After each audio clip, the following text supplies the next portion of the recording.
Okay, here we got another Screen Rant article giving one of the dumbest takes, saying that Naruto and Sasuke are strong, but there are 7 ninja even stronger than them.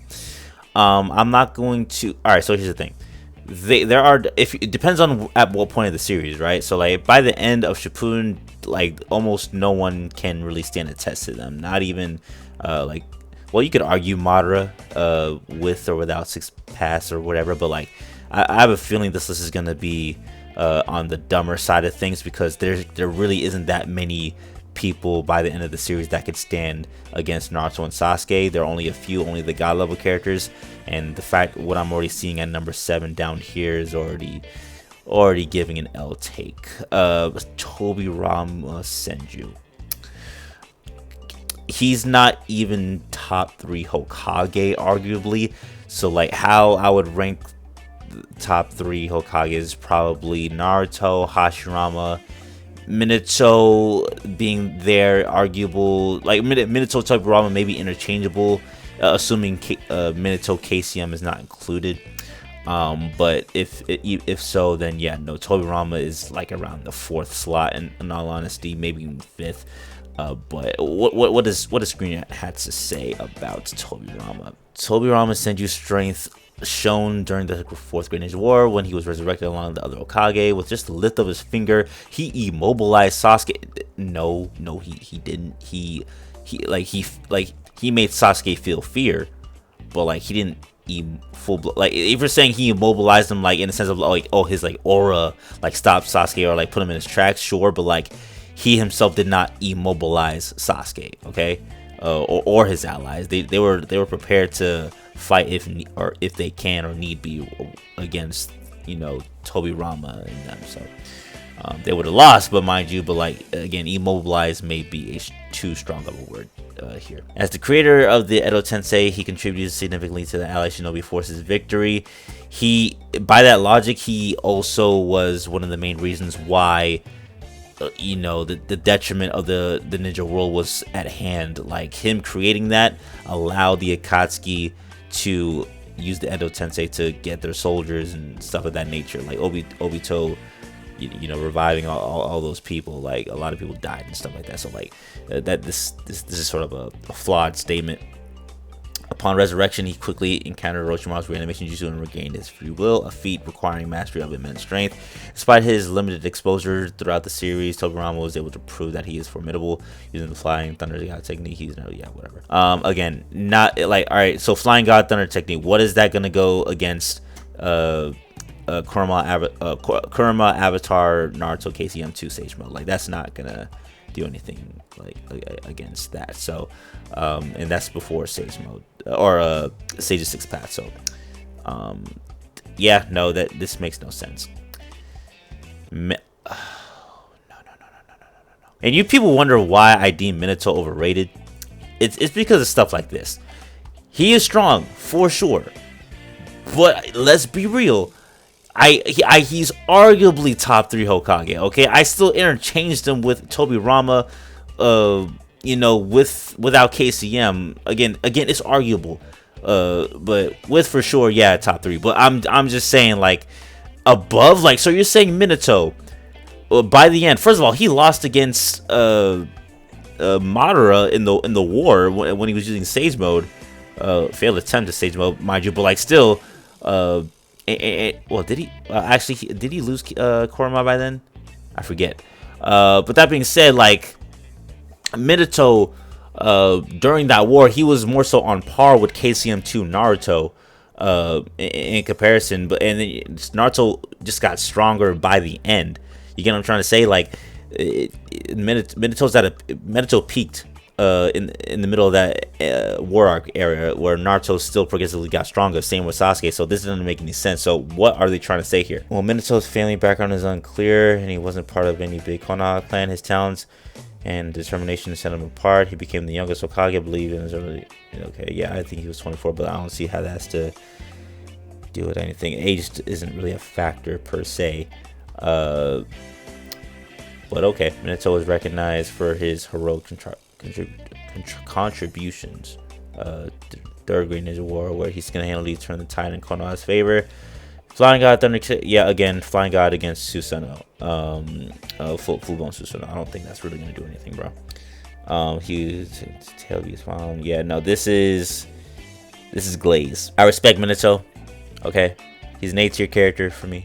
You know what I'm saying? After reading the one shot manga, and when I mean A tier, I mean like in terms of me liking the character, like strength wise, that's a whole different story. He may be higher, but still above Naruto and Sasuke, no.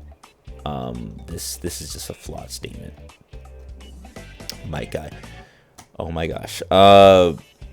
Madara declared him the strongest. At that point, sure, like the strongest taijutsu user, he was able to damage Madara. That's a fact. But again, literally after his almost demise, Naruto came and saved him. Naruto and Sasuke were dealing blows against Madara. You feel me? This is also flawed. So what are they saying here? One might initially think that Kakashi is stronger than my guy, considering Kakashi's calm demeanor. You could argue Kakashi with the Susanoo will be better or stronger than my guy, but beforehand, no, this Kakashi or guy would beat him. But again, we're not talking about Kakashi right now, so I don't understand what was going on here. Although he didn't receive as much screen time throughout the show, his moments often revolved around friendly competition with Kakashi or offering valuable advice to his students. How does that make him stronger? How does that make him stronger than Naruto and Sasuke? That doesn't make any sense. I don't. Whatever. It wasn't until the 4th grade Ninja War guy's true potential was fully showcased. That's true. I will say, like, he went all out with the 8 gates. The Fear Madara was even irreverently impressed with Guy, declaring him Naruto's strongest hero. I don't know if he said hero per se, but the strongest that he dealt with. Madara did say that. That's fair, but like again, still after that, Naruto and Sasuke, Sage's 6 past powers. I don't know what to tell you, brother. It's literally right before we get the strongest versions of Naruto and Sasuke in the show. So that's a no. Hashirama. Again, if it was before they got the 6 past powers, then sure, but like again, it's at a peak, and it basically, and this goes back to what you're saying with Guy. Like, you know, that's a good question. That might be a video, my guy versus Hashirama, because what I was about to say is that Madara claimed Guy to be the strongest. Okay, so Hashirama wouldn't be able to be the base Hashirama in the War Arc wouldn't be able to beat Ten-tailed base Hashirama wouldn't be able to beat Ten-tailed Madara. So, but Guy was almost able to do so. So Guy should be stronger than Hashirama Senju. So if you're gonna make this list, Guy would have to be above Hashirama. So why isn't he? What are their reasoning? The first Hokage and one of the founders of the Hidden Leaf Village, Hashirama Senju is arguably the most respected shinobi across generations, known as the goddess shinobi. Same with like freaking heroes in them, but whatever.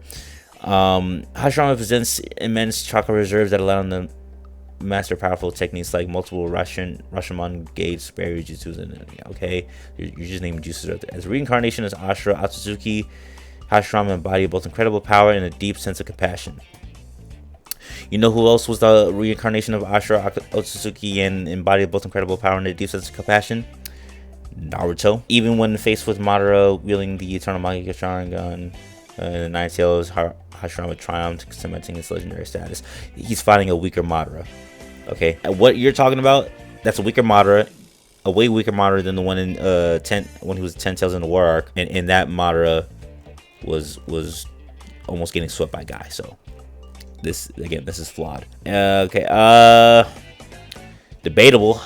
I can say this is somewhat debatable because technically Sage 6 Paths and Naruto and Sasuke, they didn't beat him. I'm curious how that fight would have went if it did continue. 10-tailed Madara versus Naruto and Sasuke. I could see this being potentially the case, but let's see what he has to say here. Madara Uchiha was a powerful shinobi who remained a significant threat even after Naruto and Sasuke, even against Naruto and Sasuke during the Great Ninja War.